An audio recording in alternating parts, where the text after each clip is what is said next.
How to turn off Snapchat friend suggestions.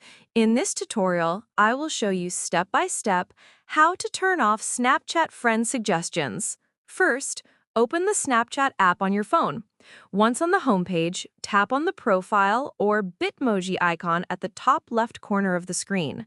This will take you to your profile page. On this page, tap on the settings icon at the top right corner, which looks like a gear. You will land on the settings page. Scroll through the list of options until you see notifications. Tap on it. On the notifications page, scroll down until you see friend suggestions. Under this option, you will see a toggle button. If it is enabled, tap to disable it. Once disabled, Snapchat will stop sending you notifications suggesting new friends to add.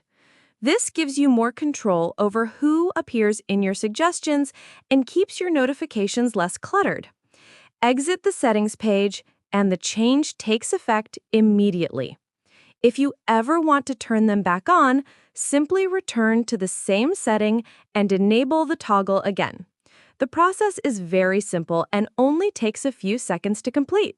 I hope this tutorial has helped you find a solution to the issue you are facing. Make sure you like the video and subscribe to our channel. Thanks! That is how to turn off Snapchat friend suggestions.